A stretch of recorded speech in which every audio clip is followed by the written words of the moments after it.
1140 The Fan. Talkin Money!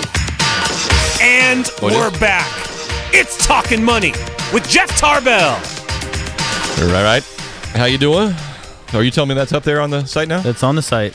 Okay. So if you are a Facebook follower, the Talkin Money Facebook page is running a promotion for some prizes. Yeah, a few things. I think the top win. So we're trying to get, I think up to 500 likes, and then so we give away some River Cats and some IMAX and some different things for people throughout the process. But I think the top winner will get to come into the studio and do the radio show with us for the 2 hours if they want to do that. So actually, what we're going to do is we're going to just totally set them right there, and then we're going to turn the microphones on. You and I are going to walk out and watch them throw up in their mouth right there. It's only 2 hours. You can do 2 hours on your first stint. So anyway, if you want to check out the Talkin Money Facebook page, we're giving away some gifts there throughout the contest, and then the big grand prize. Should you choose to come in, and you can come in and just sit and eat donuts and look at us if you want, or you can talk if you want. As long as you share the donuts. That's right. As long as you bring a few extra.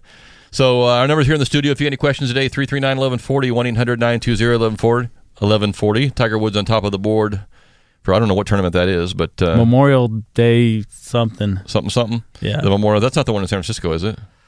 I don't know. Anybody watching that? So anyway, Tiger's on top of the board, looking pretty good. Hey, I mentioned this earlier. I've got all kinds of mortgage stuff we haven't even got to yet, so there's always next week, I guess. But I have been one of the biggest critics of Groupon. I thought that when they didn't take Google up on their what was reported to be a $6 billion offer, I thought that was ridiculous. And I might be right in the long run. So Groupon's share prices now have trickled back down. Their value right now is about $6 billion.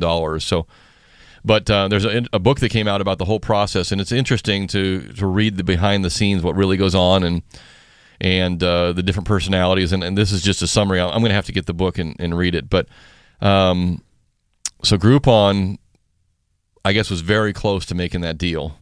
Very close to making that deal. And we're talked out of it. If I'm reading this right, and I had to just briefly scan. This was out of this morning's paper, but talked out of it by some New York investment bankers who told Andrew Mason and his other partners that they thought the value of Groupon was probably somewhere between 20 to 30 billion, not the 6 that was being offered.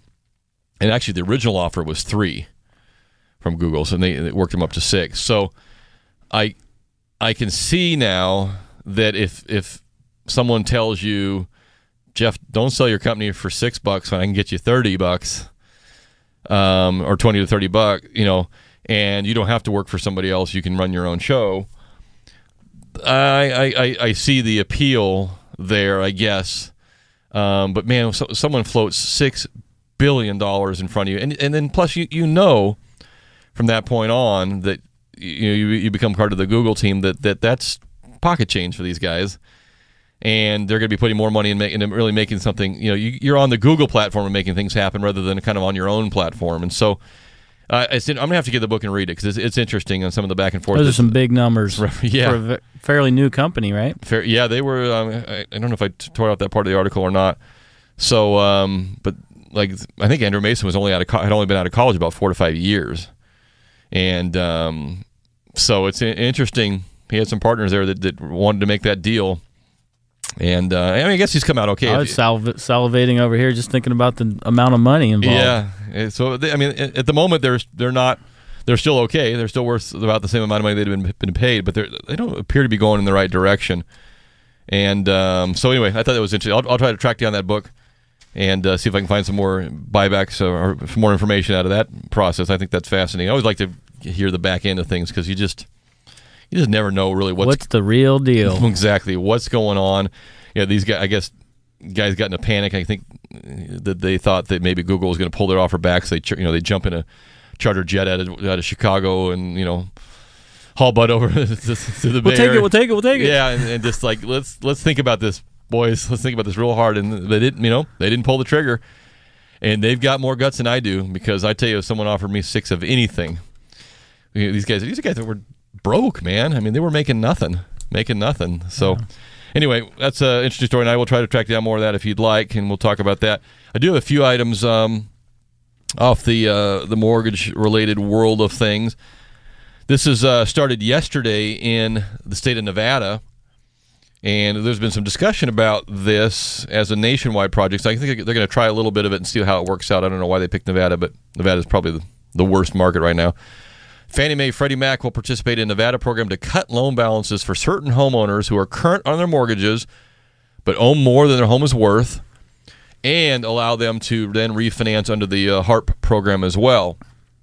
So Fannie and Freddie are allowing up to $50,000 in principal reduction along with the HARP refinance to cut your rate back down as well, to see if that will keep Fannie and Freddie home buyers in their homes.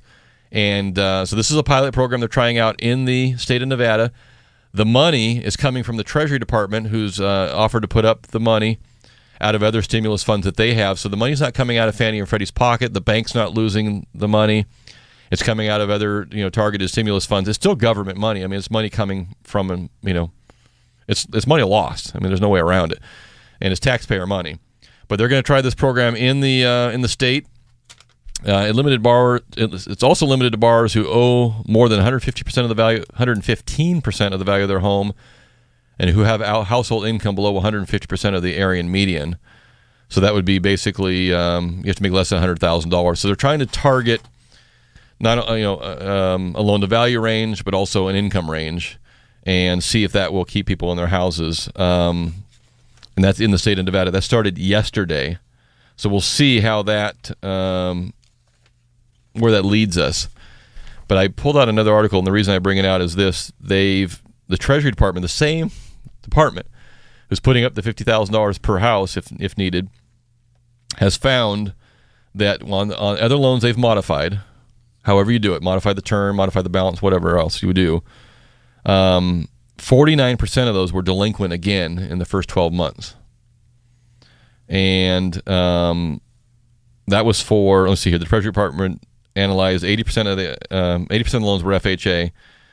The rate for Fannie and Freddie loans is only 27% that actually went back into. So the FHA was the worst, and Fannie and Freddie was about a quarter of the loans that they modify. So it'll be interesting to see how these programs work, how they hold together, and whether we can continue to do them on a nationwide basis. If you're doing a FHA loan and you're modifying it, and half of them are falling out again, it makes you ask yourself if that program's going to have any success. Yeah, they'll probably add some more rules, some more regulations to all that. Yep. We got, let's get a couple calls in here real quick for the end of the hour. Peter's on his phone from West Sac. Peter, what's happening? Hi, Jeff. How you doing this morning? Very good. How you doing? Good. I'm enjoying your show. Listen, my wife and I are separating, and she's kind of a little bit into debt, and we were wondering how, if she files for bankruptcy, how's that, and can she keep the house out of it, or how is that affected? What's going to happen? Roughly. I mean, I'm not looking for an exact answer. But. So she's filing for bankruptcy on her own, not including you. Not including me. And she owns the house. She owns the house. Okay, so she's keeping the house. So yeah, obviously, as you can tell by listening to me, I didn't go to law school, or maybe didn't even go to school at all. But bankruptcy courts will allow you, is my understanding, to keep your primary residence. And I think there's a little star next to it. That means that you're not sitting on a house that's free and clear, with all this equity in it while you're walking away from your other debts. But I do know that you can keep a house through the bankruptcy proceeding, and you can, if you keep it current, the bankruptcy, the lender might not even care or even know. But so there's a lot of little different provisions in there. But certainly, yes, you do not have to sell your house or get rid of your house because you're going through bankruptcy. There'll be a lot of houses being gone right now. So I hope that semi-answers your question, Peter. No, it does, because, she went through one of these Southern Cal guys said, we're going to bring all your payments down, and she ended up paying $5,000, not just trying to get her money back. They didn't perform. Nope. So. No, that I caution people all the time. Peter, I thank you for your call very much. We got to wrap it up here, but I do not give somebody else your money to give to your creditors. If it's not a law firm, if it's not someone you're dealing with, it's within a bankruptcy proceeding. All those other services, in my opinion, are going to just cost you more money and not solve your ongoing issue with your creditors. Yeah, so that is not going to help very much. We see it time and time again. Yep. And the same thing goes with, I get the call all the time, I want to expedite my payments. Can I use an outside service to pay my payments bi-weekly for me? Don't do that. Your existing lender will do a biweekly payment or system for you if you're trying to pay a little extra. Don't allow somebody else to send your money to the lender for you, because if they don't send it, your money's lost and it's your credit that gets dinged. So try to avoid the outside services if you can on those type of things. So that music means we got to wrap it up. Another exciting edition into mediocrity is over. And I didn't get to half of my stuff here, so we'll cover it next week. There's 3 brand new bills being proposed for refinancing if you're upside down. We'll talk about those next week as well. And things coming into California for changes. A lot of stuff going on, and I'm sure there'll be all kinds of new news before next week. So check us out on Facebook, Talkin Money Facebook page, or JeffTarbell.com. For John Farrero, my name is Jeff Tarbell. We'll see you next Saturday, everybody. Aloha.